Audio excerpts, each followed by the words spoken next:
Hey y'all, Monsterforge here. Just wanted to show you a few of the things that I use whenever I sculpt. This is my tools. Of course, here's the little blank. It's the loomp. It's a loomp. Like I said, all it is compressed tin foil with Sculpey over it, and it's cured. You cook it at 250 in the oven for about, well, I leave it in there a little bit longer, but you can do it in about 10 minutes. But sometimes I just leave it in there. I've marked it for an S because this is the sample one that I'm doing for this little study that we're going here with. But anyway, this is what I base it on. Your base can be anything you want. It can be round, it can be square, it can be whatever. I just like this little shape, this little lump. And I kind of get my inspiration from some of the super deformed figures that come from Japan that are really popular.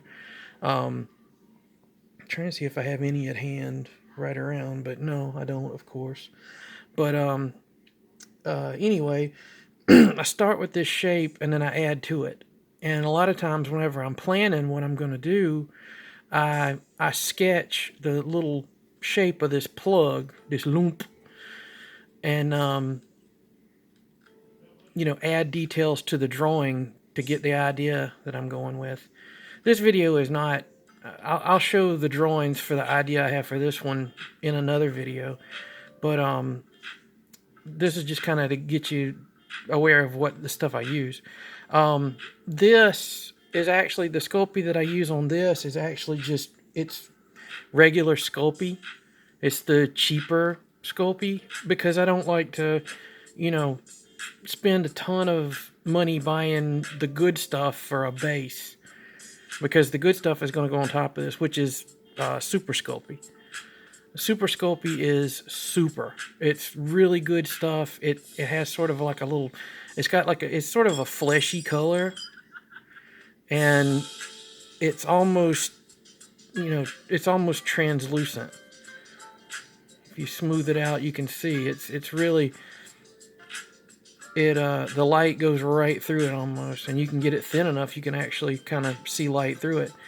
But anyway, it's really good stuff. It's good and firm. Not as firm as like Sculpey firm, but it's good. Like it's got a good feel to it. Regular Sculpey is like, somebody has compared it to sculpting with toothpaste, and it ain't far off. Regular Sculpey is just really, I think I have some here. Yeah. This is just a regular Sculpey, and it's really, like, once it softens up, it's like really goopy, and it just spreads, and when you try to get fine details in it, they just smear really bad. But Super Sculpey holds a lot of the details a whole lot better. And for the longest time I sculpted, and I couldn't get fine details all that well in regular Sculpey. And then when I went to Super Sculpey, I still like the fine details and getting things smoothed and cleaned up. That's where this comes in. You can really use any isopropyl alcohol. I just find that 91% does a better job of breaking down the Sculpey whenever you brush it. And I have several tools that I use when I'm applying the alcohol. I use a brush like this. This is a smoothing brush that I use, and this brush has firmer bristles. These are cheap brushes, by the way, and you'll want cheap brushes for this part of it because you're gonna wreck them if you use them enough, and I do. This is the second brush that I've gone through in a short amount of time, because what you're doing is you're dipping in the alcohol and you're rubbing it through the Sculpey and just sort of tearing down the places that kind of stand up the rough areas. So use that to smooth.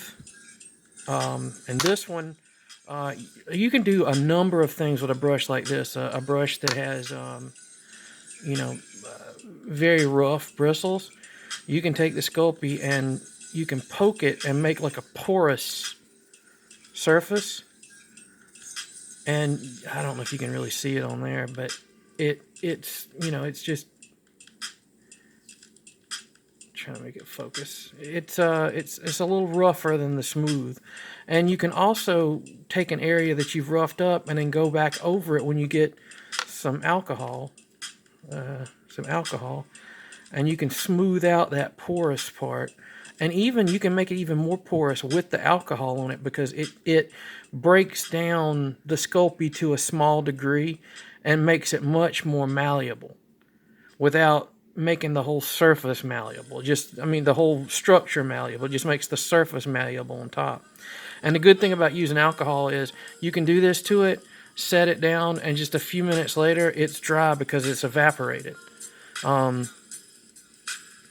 So that's what, and the toothpaste, the toothpaste. This is a toothbrush, and you can tell it's stained from Sculpey over the years that I've been using it. This is another texture thing. You can get really, really, really rough texture. You can, you can build up, and it turns out looking almost like skin with pores in it. Of course, I've got some tools that I've made and some manufactured tools. This was a dental pick, and I used it until it fell apart. Like literally, the plastic that was with the little pick part just kind of cracked apart after years of use. I bought it at it was in a set at Dollar Tree, and it had this, it had a scoop, and it had a little mirror, for dental stuff, dental work you can do in your home.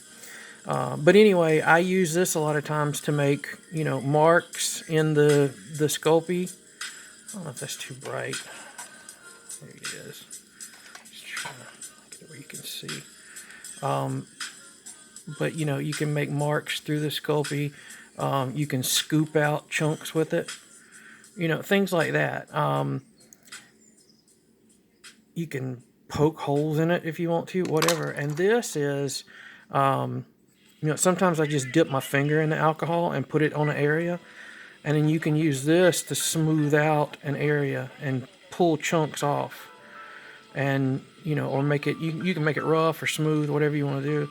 But anything that makes a mark is going to be a good tool. I've used some pretty unusual things before. Sometimes if I want a texture that looks rocky and stony, I'll take some tinfoil and crunch it up and just press it into the Sculpey, and it gives it a very unique look. As a matter of fact, I've got an idea for doing that for an upcoming thing. This is one of the most useful tools I have, and I use it more than anything else. And it's a pecan scraper or pick. Like, you can get these things in grocery stores a lot of time. Now, I know it is down south. I don't know if it is everywhere else, but I can just go by my own experience. But these things they come in a pack with nutcrackers, and this is to help you sculpt the meat out of the nut shell. But ones like this are fabulous. There's so many different things you can use. Okay, first of all, just the pick part itself. I use this a lot for shaping marks, and I use it to make very thin, delicate, like veins in things, little scratches and surfaces. And it's just, it makes a beautiful mark. You can use the back of it to make bigger places. I use it a lot of times to make fur. I'll just pick a fur texture out. And, if you make fur like this, you're left with little bits and pieces. But if you take a smoothing brush with alcohol, oops, sorry, I bumped the camera. You can smooth that out. And when it evaporates, you'll have a very smooth hair texture there. It's cool. But anyway, other things you can use. Now, there's a pattern that's engraved in this, and sometimes I've used that. It makes a very, very subtle texture that you can work into the surface, and especially if you've got the alcohol on there, it makes it really susceptible to making a mark. This end of it, Now, not every pecan or nut cracker, nut pick, whatever it is, not all of them are going to have an end like this. But this one, if you can find one that has the little pointy end like that, that's rounded, and has these little grooves and all on it, fantastic tool. I mean, absolutely fantastic tool for working with clay. You can make, you know, you can make a mark like this. This one is great for making various size holes. And like if you wanted something like a shotgun wound on a zombie or something, you just put those in an area, maybe a bigger blast in the middle, and keep building that out, and you can just absolutely tear it up. Maybe make some marks in here with this to show the hole. And what you would do is, you tear this up, you tear the surface up with this pick, and then go back in with alcohol and kind of smooth it out to give it a more, just a better texture. Go back in after you've done it, make more marks. You can do all kind of things with one of these guys. If you ever find one of these, cherish it. I don't know what I would do if I lost this thing, because I use it more than anything else. Another good thing that it's for is if you're adding, which is what I'll do with this plug. This is a cured piece of Sculpey. I've already cooked it, so it's hard. It's hard. But if I want to add something to this, like say I wanted to put a little head on here, to get it smooth, I take this edge, which is soft. It's a soft rounded edge, but it's long enough that you can get some of that on there, and it blends almost seamlessly. And if I really wanted to do it up, I'd take a little bit of alcohol on the brush and just smooth that out really well. Oh, me and this camera stand getting in each other's way. Just smooth that out a bit, brush in the Sculpey, and when the alcohol dries on there, it's like you can't even see a seam. It's like this was part of the original sculpt. But because I'm not going to do that with this figure, I'll take it off.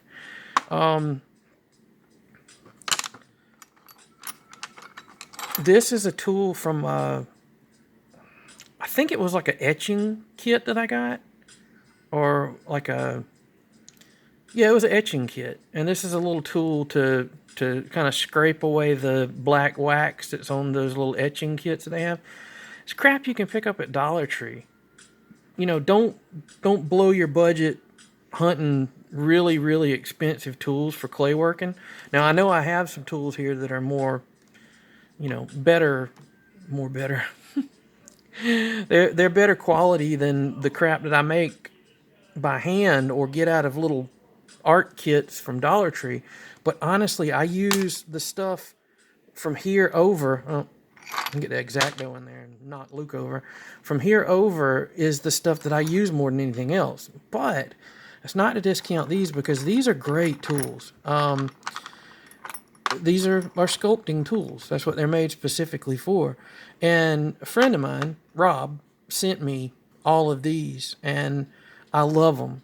They're really good tools, and every tool has its purpose, and these guys are no different. This is a little rusty, but anyway, this is just a little a pick, and you can use it to make long lines. You can lay it across the surface to make a straight line. Sorry, I hiccuped. You can do all kind of little fine details with this thing, and you can do more of that porous, hole making thing that you can with the other stuff. This is, it's an angled scraping tool, and you can just dig in and pull out chunks and make different interesting shapes with that. You can use one edge of it to, make a slice like that through.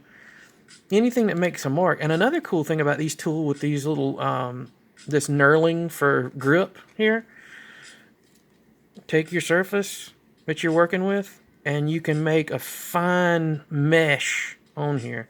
I don't know if it's showing up on the camera all that well, but it's it's a really fine mesh, and it's a really cool effect whenever it's cured. It gives it a nice texture. This is the little hoop one, and you can take out shapes that are rounded, or you can basically make a circular shape, which is really good for eyes. Like if you want to add eyes to a figure after, or after you've baked it, and you need a certain hole or whatever, this curls out a nice hole for an eye socket, and you can work with it. And there's so many different things you can do with this kind of tool. It's really good stuff. And this one is it's another one of those angled scoops, or I don't know what they're calling these things, but basically it's a little rake thing. And you can tell I'm not a highfalutin fancy pants artist, because I'm just calling these things scrapers or whatever they are. But anyway, you can put this in and carve out very strange shapes, and even sometimes the stuff that you pull out, you can add it to make interesting textures later and just blend it in. You can use the ends of these things to blend. And that's another thing I want to talk about is the flat ends of things. This one's not so flat. It's a little bit rounded. But one cool thing you can do when you're making things, like, if you wanted a tiered object, you can go through this, make a layer, make one a little bit lower down, make another one lower down, and you're creating sort of like a scale pattern. Like if you were making a lizard man or something, this would be really good for doing that. And I also have, this is a handle for like a dollar store X-Acto knife rip-off thing. It has a flat edge right here, and so you can get, this one leaves a little bit different edge. Let me roll this out a little bit. This has a little bit of a rounded edge on it. This one will put a straight edge on it. So you see there's a little bit of difference in the two of them. This one has a sharper edge to it. And if you build that up over and over, you get a really cool texture that you can work in there. Yeah, you can see that. These are fantastic little tools. These are, they're metal balls, really, that are on a stick of some sort. Listen to me, I can't talk. Handles on here. But what's cool is you have these little metal balls, and they're really good at smoothing out things in Sculpey. And also you can use them to make, round openings in things. And you have different sizes, so you can do different things with them. Down to the smallest one, make little tiny divots, and you can make some really cool texture with these guys. And you can also, if you have two pieces of Sculpey that you are putting together, and you want to make it really smooth, put this on, and you can actually use this ball to, sort of get it to the way you want it, pushing it down onto the surface of the Sculpey. And, the smaller you get, the finer the smoothness gets, and you can really blend it in well.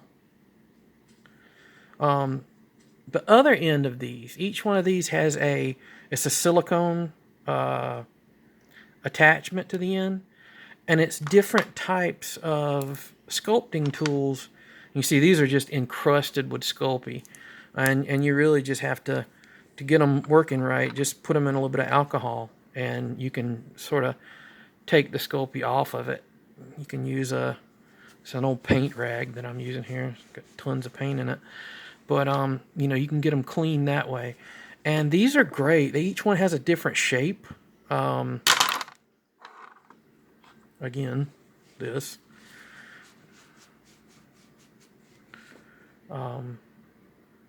Has sort of, different shapes to it along with it.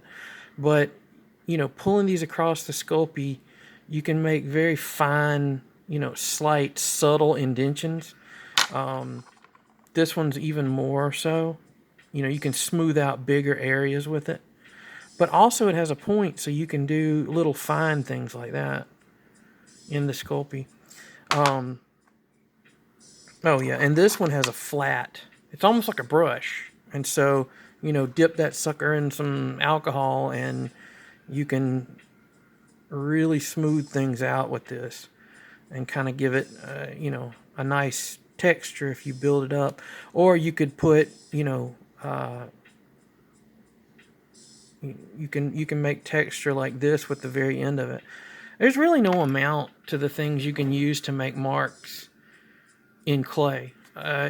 It's a lot more versatile than even when you draw. You know, you use things to make a mark whenever you draw. That's basically the definition of drawing, is making a mark on a surface.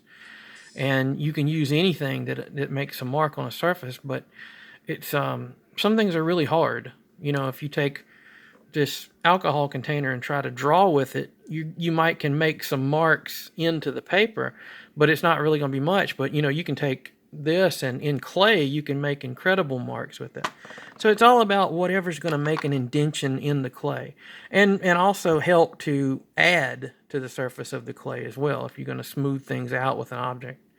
One last thing to mention is a rolling pin. Rolling pins are really good for sculpting. This one's basically coated in Sculpey. Sculpey has an oily nature to it, and you can't use it without having goopy fingers when you're done. You have to keep washing your hands when you work with it. But this is an old rolling pin, and it's great for rolling out the Sculpey if you want to coat something with a layer of Sculpey, which is basically what I did with this. This is compressed tin foil on the inside of this. I compressed it to the shape that I wanted, and then I rolled out some Sculpey flat and then wrapped it around this, you know, just like you wrap a package, and smoothed it out a little bit. And it's lumpy and bumpy, and I like it that way because the surface is better for new Sculpey to hold onto it. But anyway, you know, that's why a rolling pin comes in handy. You can also get, like noodle presses, I think they're called. It's I think it's a noodle press. It's like a little rolly, mechanical thingy. Can't talk. And you put the Sculpey in it and roll it, and it rolls it out flat. And those are really nice. I don't have one of those, so I just use a rolling pin. But you're bothering me, boy. This is kind of where things start with this journey, watching this little guy develop, which I'm going to try to make more videos and post about this as I work on it. And I'll show, the next time I'll show some drawings of kind of what the ideas I had to work on this. But this is just what I do. You know, this is what I work every week. I have, you know, other blanks that I'll be doing off, you know, camera and all, but showing updates of it. But this one I'm going to follow him through the process. But I hope that helps. I hope it's informative and fun, and we'll see what comes next. Thanks, guys. Monsterforge out.